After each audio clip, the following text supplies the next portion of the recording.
Good, All thanks, good. bud. Hey, Alex, just a few interactions I've had with you before, just seeing you involved in the media and whatnot. Not that that's a judge, but you seem perhaps a quiet leader. I was just wondering how you describe yourself as a leader. Yeah, I could be a quiet leader. I think, off the ice, on the ice, I like to lead by example. But I'm also not afraid to, step up with, use my voice, if need be. Greg Cameron? Alex, who on the team has looked in practice so far like they're going to take a big step up this season that maybe we won't expect or we're not talking about? That's a good question. Honestly, I think a lot of guys have looked really good in practice. It's been interesting so far, obviously, but I think a lot of guys are going to have breakout seasons. I think one guy that really stands out is Connor McEachran, as well as Connor McMenamin. Both guys have really used this summer to get faster, stronger, and they look impressive out there. Fred?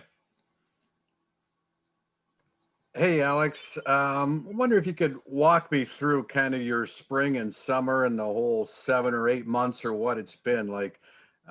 Did you go home? How long were you off the ice? Is that the longest you've ever been off the ice before? And what is now a normal schedule for you? Yeah. At the end of the season last year, when they all kind of kicked us off campus, I went home for couple months. I forget how long, maybe 2 months, something like that. But that was the longest I've been home since freshman year of high school. So it was a lot of fun just to hang out with my family. And I was working out at home, doing home workouts, and didn't skate at all really until maybe halfway through summer.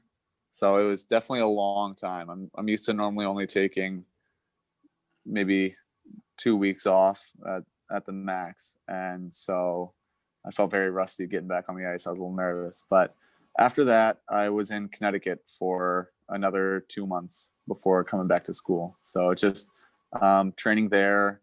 I was living in an apartment with a guy I used to play with. He's on Providence now. But after that finished up, came back to school and have been here working out, trying to get better ever since. Ben Jones? Alex, leading is normally, making sure guys practice well, block shots on a power play kill or something like that. But now you've got to make sure that people don't go to Permanis on a Thursday. I mean, how do you kind of balance the uniqueness of leadership in 2020 when it's really so much more than just hockey right now? Yeah, that's a good question. It took a lot of planning, many conversations with the assistant captains, Arnie and Paul. So we really got on the same page. And when we were alone, we kind of just had an honest conversation with the guys like, hey, this is what it is. This is how we're going to go about it. And then ever since our season has been announced, or there was a rumor we could be starting before Christmas, then guys started to, I don't know, it was just added motivation. So we're here to win championships, to play hockey as well as school. And now that we have a chance, we're going to make the most of it. So it's been a constant effort. It's been tough at times. I feel bad for everybody. They're missing out on a college experience, but we've been doing a really, really good job as a team. So I'm proud of our guys. Zach Lambert? Hey, Alex, congrats on first team preseason All Big Ten and captain. I was wondering what those meant to you, and do you think that there's any added pressure that comes with those? Well, first of all, thank you. That the captain means a lot, being named captain, because that's, my teammates and coaches picked me for that. So I'm very humbled for that opportunity, and I feel like I'm doing an all right job so far. I'm really enjoying it. But to the preseason honors, I think that's it's very cool to be recognized by the league and whoever makes that. But now I just got to go out and prove them right. So it's not really added pressures. I don't really listen to that noise for the preseason. I just want to go out and be the best player every night. So that's my goals hasn't changed. My mentality hasn't changed. And I feel like I've been a leader the past few years, so I don't think that changes either. Jake Starr. Hey, Alex, football is going well. My question is, with all the newcomers this year, how have you seen the cohesiveness between them and all the guys who are back this year coming together on the ice? And as a captain, how much of a role do you see yourself having in kind of connecting the bridge between the newcomers and the experienced veterans? It's easy for me. We have great character guys, and the freshman class is a bunch of unbelievable guys as well. They just add to the culture inside that locker room. So it's been very easy to, to make them feel included. They get along and they fit right in. But the only thing that's been tough is we've only been practicing as a team for a little bit, and outside the rink, we weren't allowed to see other people that weren't on the ice with us. So I know we're still trying to get to know some people on a normal level where we should be right now, but it's been quick at making friendships and everybody feeling comfortable. Frank Marzano. Hey, Alex, I hope you're doing well. So this is kind of going off the last question. Obviously, it's harder this year to meet the guys off the ice and kind of form the team bonding and with the team camaraderie.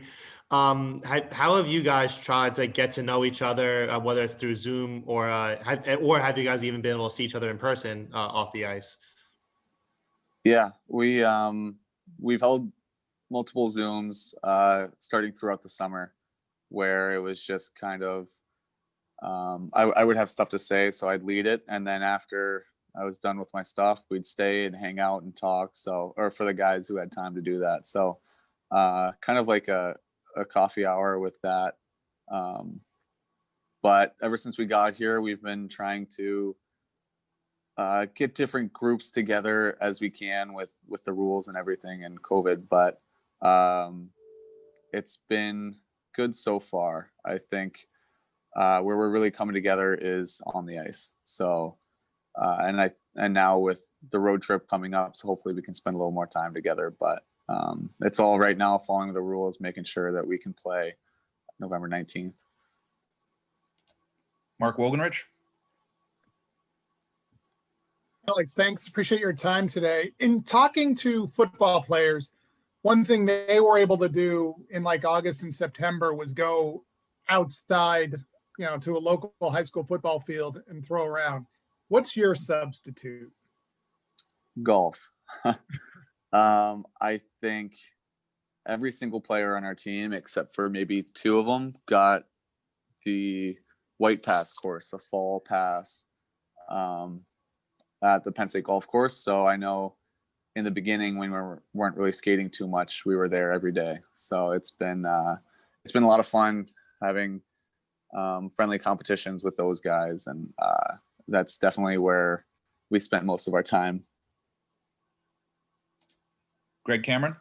Who's the best golfer on the team? Not me. Let's see.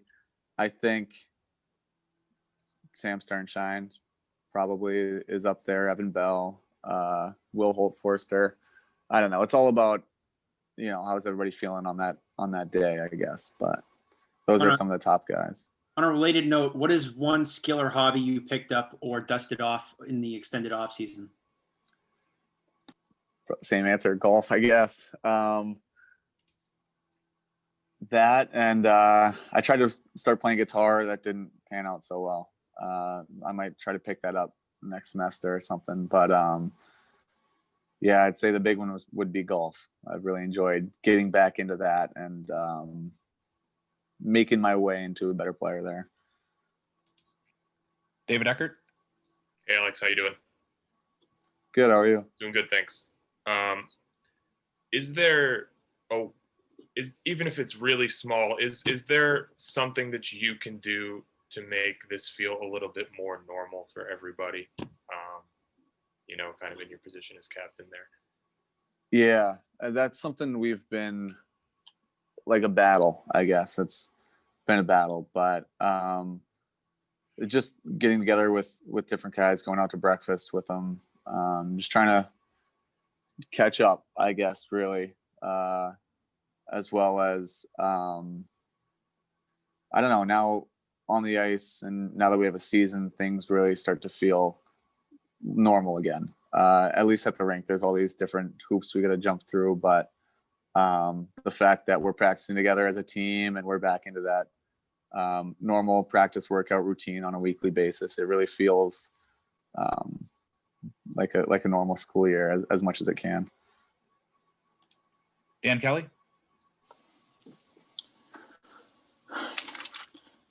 Alex, we haven't had a chance to see Oscar Audio a lot. You see him in practice. What are his strengths as a goalie? He's a leader out there. On the back end, he talks a lot. He's very strong in net, but he's one of those guys that you feel comfortable when we're in the D zone and we're kind of getting hemmed. We know he's going to make the right play, whether it's getting a whistle that we need or pointing somebody out that's open on the back door. So he's a big presence in the back of the net there and big voice that everybody listens to on the ice. Randy Johnson? Hi, Alex. Your team opens with Minnesota.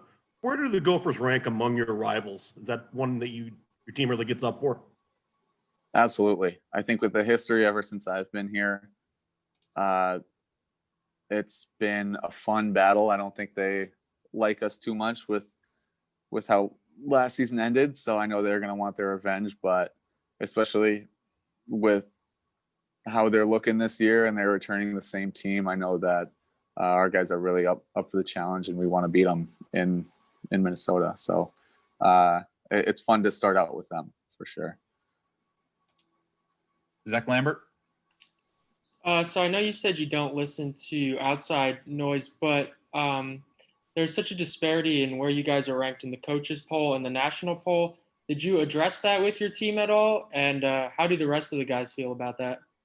I didn't address it with the team. I've talked to some guys here and there now that we saw the news today, but that's one of those things where to me, I kind of like that. Obviously I hate where we're ranked, but I've always been the underdog. It seems like Penn State's always been the underdog. So that's something where the guys can get behind and play with a chip on that shoulder. It's one of those things where we may not be as skilled as the other teams, but we're going to definitely try and work harder than them. So it's also, not as much pressure.